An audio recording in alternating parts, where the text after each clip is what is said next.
Good morning to all of my dear students. Welcome to my channel Mahajis Blog. Mahajis Blog লৈ মই ইমৰান হুছেইনে তোমালোকক স্বাগতম জনাইছো। আজিৰ ভিডিঅ'টোত মই তোমালোকক কাৰেক্ট এনসাৰ বিশেষ নিয়মৰ 3 নম্বৰ নিয়মটো আজি আলোচনা কৰিম। 3 ৰ পৰা আৰম্ভ কৰিম। দুটা নিয়ম আগৰ ভিডিঅ'টোত তোমালোকক বুজাই দিছো।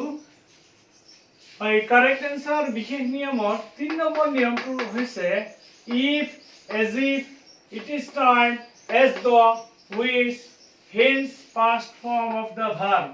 অর্থাৎ কোনো একটা সেন্টেন্সে যদি if, as if, it is timed, as though, which এইকেইটা শব্দ থাকে আর ব্র্যাকেটত যদি ভার্বটো কোন ফর্মত হয় এই ব্র্যাকেটত যদি ভার্বটো ব্র্যাকেটত যেটো ভার্ব থাকে তার কোন ফর্ম হবে পাস্ট ফর্ম হবে। অর্থাৎ if, as if, it is timed, as though, which এইবোৰ যদি কোনো এটা সেন্টেন্সত থাকে তেতিয়া মূল ভাৰ্বটোৰ সদায় কোন ফর্ম হ'ব পাস্ট ফর্ম হ'ব। মানে has past form of the verb অর্থাৎ মূল ভাৰ্বটোৰ কোন ফর্ম হ'ব পাস্ট ফর্ম হ'ব। So it is time I go home আমি চিন পাইছো কি ইট ইজ টাইম যদি থাকে আৰু ব্ৰ্যাকেটত ভাৰ্ব থাকে তেতিয়া ভাৰ্বৰ সলনি কি হ'ব তাৰ ভাৰ্বটোৰ কোন ফৰ্ম হ'ব পাস্ট ফৰ্ম হ'ব। It is time I go দি আছে গৰ পাস্ট ফর্মটো কি হ'ব went হ'ব।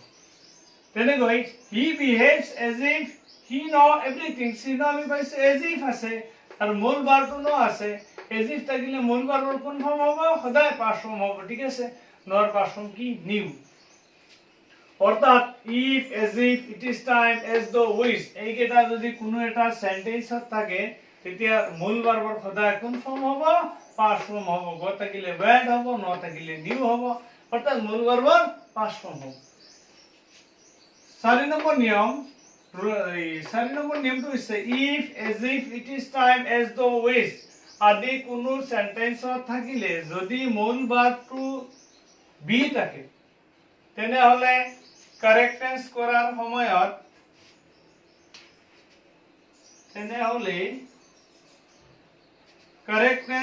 সময়ত বিৰ সলনি ওয়েৰ বহে। অৰ্থাৎ if, as if, it is time, as though, which আদি যদি কোনো এটা সেন্টেন্সত থাকে আৰু মূল ভাৰ্বটো কি থাকে বি ই ব্ৰ্যাকেটত অৰ্থাৎ ভাৰ্বটো কি থাকে বি ই তেতিয়া কাৰেক্ট টেন্স কৰাৰ সময়ত বিৰ সলনি বিটো উঠি যাব উঠি তাৰ সলনি কি বহিব ওয়েৰ বহে। মানে if, as if, it is time, as though, which এইকেইটা যদি কোনো এটা সেন্টেন্সত থাকে ব্র্যাকেটত মূল ভার্ব থাকে তেতিয়া মূল ভার্ব কোন ফর্ম হ'ব সদায় পাস্ট ফর্ম হ'ব। আর সেম ওয়ার্ড কেইটা if, as if, it is time, as though, which এইবোৰ যদি কোনো এটা সেন্টেন্সত থাকে আৰু ব্ৰ্যাকেটত কি থাকে বি ই থাকে ভাৰ্ব যদি বি ই থাকে তেতিয়া বিৰ সলনি বিটো উঠি যাব উঠি তাৰ জায়গাত কি বহিব ওয়েৰ বহিব। বিৰ ঠাইত কি বহিব ওয়েৰ বহিব আৰু বিটো উঠি যাব। চোৱা I wish I be a king এর ব্র্যাকেটত কি দিয়া আছে ভার্বটো দিয়া আছে বি ই তেতিয়া চিন আমি পাইছো কি উইশ দিয়া আছে ব্র্যাকেটত বি দিয়া আছে উইশ দিয়া আছে ব্র্যাকেটত বি দিয়া আছে সেইকাৰণে বিৰ সলনি কি হ'ব ওয়েৰ।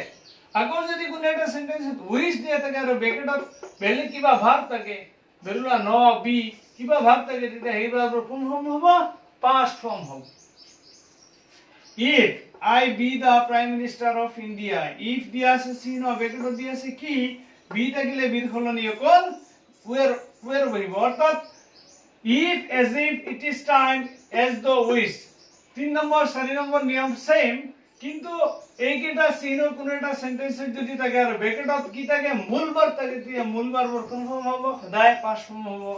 আৰু যদি কোনো এটা সেন্টেন্সত মূল ভার্ব নাথাকে ব্র্যাকেটত কি থাকে বি ভার্ব থাকে অর্থাৎ অকল বি থাকে তেতিয়া বিৰ সলনি কি বহিব ওয়েৰ বহিব।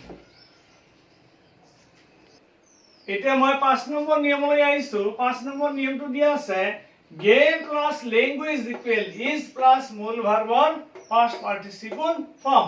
অর্থাৎ কোনো এটা সেন্টেন্সত যদি গেম মানে খেলাধুলা থাকে বা কোনো এটা ভাষা থাকে ল্যাঙ্গুয়েজ তেতিয়া কারেক্ট টেন্স কৰাৰ সময়ত কি হ'ব মূল ভাৰ্বৰ আগত অৰ্থাৎ ব্ৰ্যাকেটৰ আগত কি বহিব ইজ বহিব আৰু মূল ভাৰ্বৰ past participle form বহিব। আকৌ বুজাই দিছো গেম প্লাস ল্যাঙ্গুয়েজ কোনো একটা সেন্টেন্সে যদি গেম থাকে বা ল্যাঙ্গুয়েজ থাকে ভাষা বা খেলাধুলা বা ভাষা থাকে তেতিয়া কারেক্ট টেন্স কৰাৰ সময়ত খেলাৰ লগত বা ভাষাৰ লগত প্ৰথমত ইজ বহিব আৰু মূল ভাৰ্বৰ কোন ফৰ্ম হ'ব পাস্ট পাৰ্টিসিপল ফৰ্ম।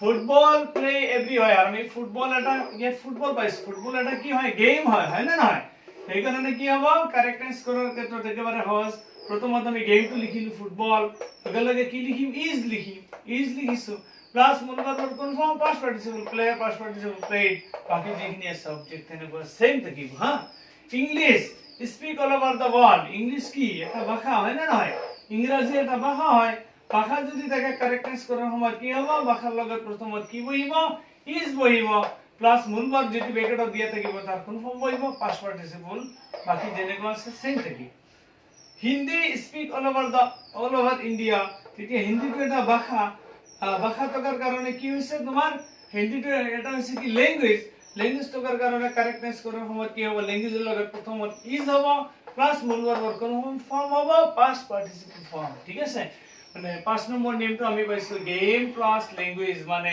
খেলাধুলা বা যদি ভাষা থাকে তেতিয়া কারেক্ট টেন্স করার সময় বেলেগে কি চাব না লাগে অকল খেলাধুলা খেলটোৰ লগত ইজ আৰু মূল ভাৰ্বৰ পাস্ট পাৰ্টিসিপল দিলে টেন্সটো কাৰেক্ট হৈ যাব বা ভাষাটোৰ লগত ইজ আৰু মূল ভাৰ্বৰ পাস্ট পাৰ্টিসিপল ফৰ্ম লিখি দিলে হৈ যাব সো ছাত্ৰ ছাত্ৰীসকল কাৰেক্ট টেন্সৰ যিবিলাক নিয়ম তোমালোকক লিখাই দি আছো সেইবিলাক ক্লাস 6 7 8 9 10 ৰ কাৰণে বহুত জৰুৰী এইচএস ফাৰ্স্ট ইয়াৰ আৰু সেকেন্ড ইয়াৰৰ কাৰণে মই পিছত এক্সট্ৰা কৈ নিয়ম লিখি দিম প্ৰথমতে তোমালোকে ক্লাস 6 to 10 লৈকে গ্ৰামাৰ খিনি ভালদৰে শিকাৰ কাৰণে চেষ্টা কৰা আৰু মোৰ ভিডিঅ'বোৰ যিমান পাৰা বেছিকৈ সাবস্ক্ৰাইব কৰিবা আৰু চোৱাৰ চেষ্টা কৰিবা আজিলৈ ইমানখিনিয়ে আৰু কাৰেক্ট টেন্সৰ ইমানতে সামৰণি পৰিল ধন্যবাদ